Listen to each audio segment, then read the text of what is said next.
Poliisi y'Ekiteeze ekutte abantu 5 nga bano kigambibwa nti babadde beerimbikamu abo abaakoseddwa okubumbulukuka kwa kasasiro eyagwiridde abantu ku Lwomukaaga olwa wiiki ewedde nga bagamba nti baafiirwa abantu baabwe kw'ossa n'ebintu byabwe okwonooneka nga babadde baagala bafune obuyambi mu lukujjukujju. Jo bakuteyo 5 bali wano mu kaduukulu kaffe ak'Ekiteezi.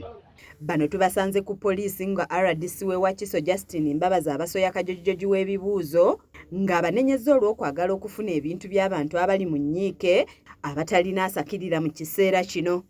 Identifying abantu bano babadde nga okusoba mu 10 okulaba nti bagamba tebabamanyi nga bakozesa omukisa gwe bayita omukisa bannaye bali mu nnaku omukisa bagamba nti ekintu ekyayimbulukuse bo lyessanyu lyabwe.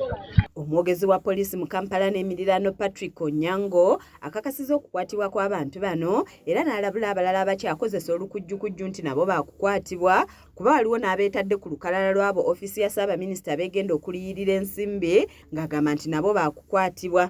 Nedda oba onaatuuka wano abasirikale gye bali abakeesi bajja kubuuza ebibuuzo bingi oba oyogera ebitakwatagana ng'abatuuze naye tebakumanyi tujja kuyingiza munda sokobeereko awo okuliisa akawunga ka poliisi. Tutuuseeko mu nkambi eyakubwa mu kisaawe ky'essomero kya Kiteezi Church of Uganda Primary School ng'eno abazirakisa bagenda mu maaso n'okuleeta obuyambi obw'enjawulo nga badduukirira abantu abaakoseddwa. Bano mwe mubadde n'ekibinja ky'abasumba b'abalokole okuva e Nansana abeegattira mu kibiina kya National Fellowship of Born Again Pentecostal Churches nga bano bakulembeddwamu omulabirizi Prince Chemonges era nga nabo batuuse n'ebikozesebwa okubadde engoye ebyokulya wamu n'ebirala nga bino bibatikkuddwa omubaka wa President mu Wakiso Justin Mbabazi. Very good clothes that I buy to my wife there. Ninga tukubiriza abantu bonna abasobola okubayambako bajje babayambeko ogwo gwe mulimu gwaffe ng'abaana ba Katonda. Omulabirizi Chemongesi ne banne batubulidde ekibawalirizza okudduukirira abantu bano nga basinzidde wano ne bavumirira abakozi mu gavumenti abalagajjalira obulamu bw'abantu era n'asaba President Museveni nti wabeewo okunoonyereza okw'amaanyi ku njege eno. Kwegamba waliyo ebintu by'endaba mu buntu n'olaba ng'ekintu kino tekyandibaddewo yandibadde nga basobola kuziyiza kufa kuno naye obuzibu buli mu KCCA. KCCA bakama baffe baweereza b'eggwanga ab'ekibuga kinene bannange kino kijja kitya mukikola mutya nge bino biswaza bimalamu amaanyi.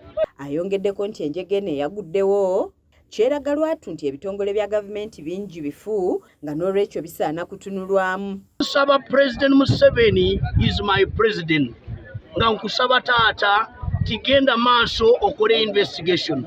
Kino kiraga nti kabonero karaga nti institutions zonna za gavumenti ya Uganda sebo muzeyi zavunda. These are rotten institutions. Something cannot reach to this level netuuka nefaanana bweti. Ye RDC Justin Mbabazi asiimye abasumba bano olw'okuvaayo ne badduukirira abali mu bwetaavu era n'asaba abantu abalala nabo okubalabirako. olwaleero twagala kwebazanyo Bishop waffe ow'e Nansana ali wano ow'abalokole ba Born Again oba Pentecostals azze ne ttiimu nene olwa donations atuwadde wano ate tusaba Katonda era n'abalala abanaaba bakwatiddwako ku mbeera eri wano dembe lyabwe kati bakakiddwa okujja okuyamba famire zizizakuse.